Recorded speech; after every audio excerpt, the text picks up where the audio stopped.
I'm Mindy. Welcome back to my channel. Today I'm going to be doing part 1 of my July wrap-up.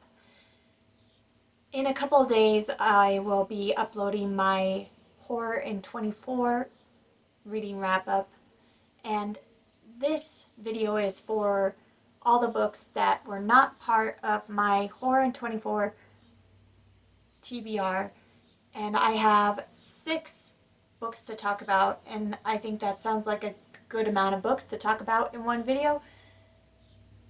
And total I read 11 books in July, and I'm really happy with that. I'm about to go back to work after either working at home or being off for the summer, and I'm glad I got a lot of reading done this last month off.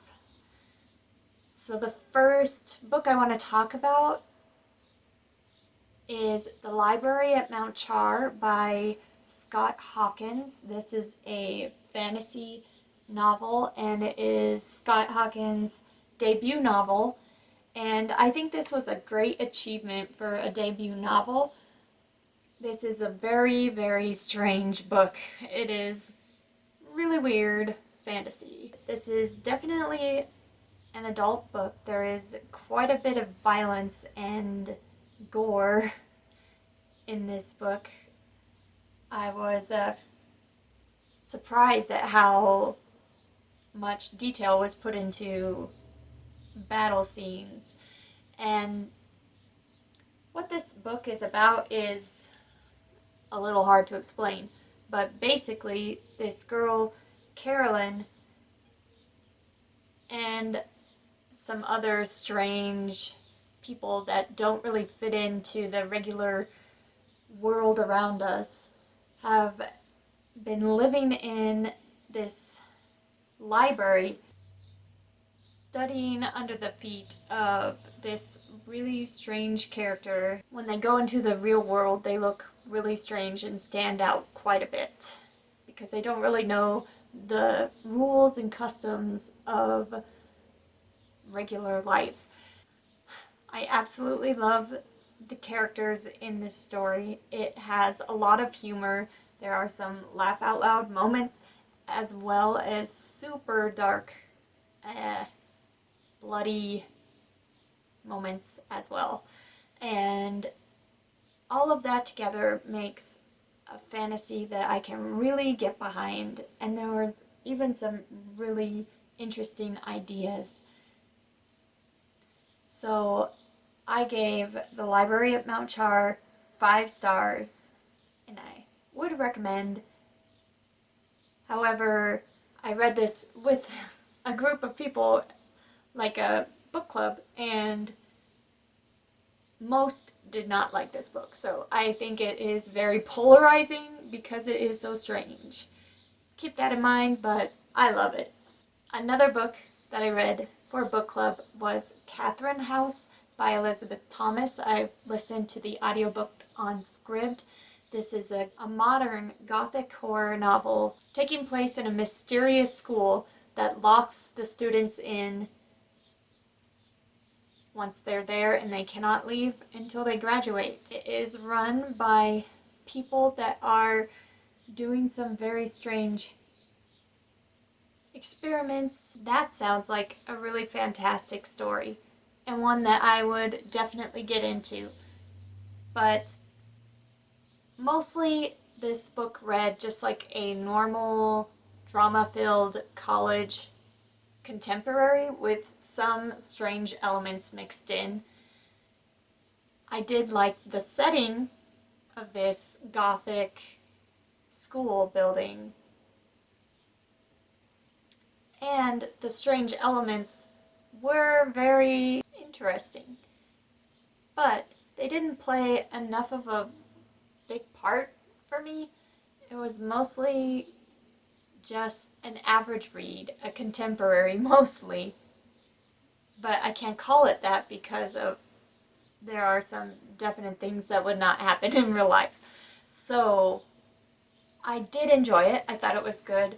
I really liked the ending. It started to pick up quite a bit, but I think I didn't grab on to the gothic horror vibes or the suspense throughout because the main character was a pretty flat character and nothing seemed to faze her at all. She was kind of emotionless or something. So maybe that's why it didn't hit quite as hard as it could have.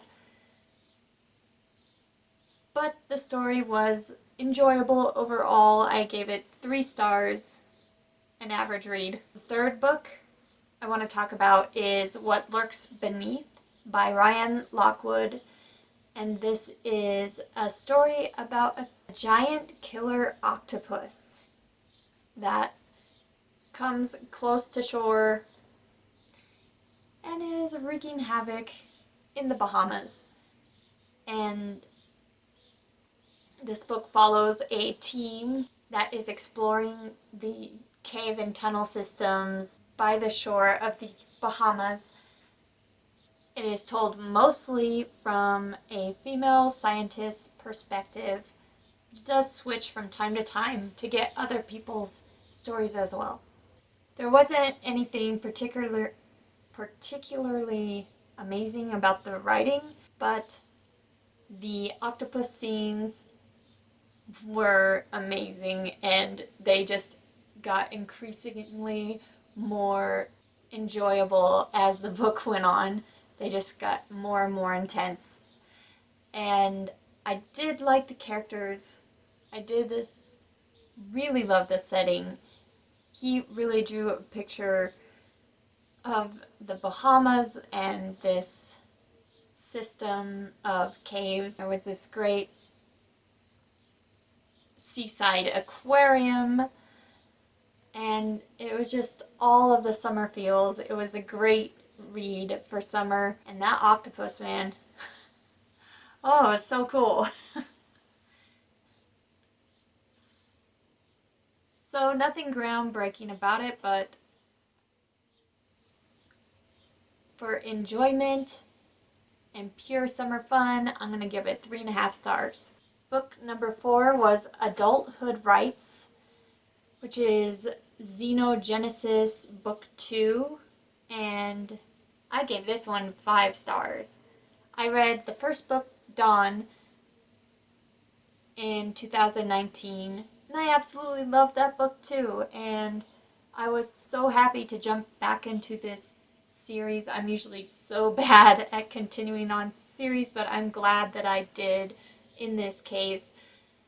This is a science fiction series. The world is not doing well, and aliens come to visit, and they take some of the humans off of the earth into their ship and save them. And then they start to recreate a livable habitat on Earth to put them back. And this is very science fiction-y. There are aliens that are very different from humans, and they are bizarre, and I love them. And the story and the characters and the whole ideas in here, they are just so good. Octavia E. Butler, she's amazing. How does she come up with this stuff? Next, I read The Reddening by Adam Novell. This is a horror novel that is gruesome and disturbing. And it's about a strange cult that paints themselves red and worships. They have very disturbing rituals. I think that is all I'm going to say, but this audiobook was really good and definitely scary as well. And I gave it 4 stars. The last book I'm going to talk about in this video is Enghis, Birth of an Empire, which is the first in the Conqueror series. by Con Ingledon. I'm not good at continuing series, but I do have the second one ready to go. So I probably will read that in 2021 sometime. And this is a historical fiction that follows the life of Genghis Khan as he is a young child through growing up and then starting his own clan and starting to take over areas. Like I say, the main character, Temujin, is born the son of a Khan, so son of a leader of a group in Mongolia, and then it goes over how he grows up. And there are some really harrowing events that occur from quite a young age. He has to plan and fight to get what he wants in life. I'm wondering how much of this story is true to life, his actual life.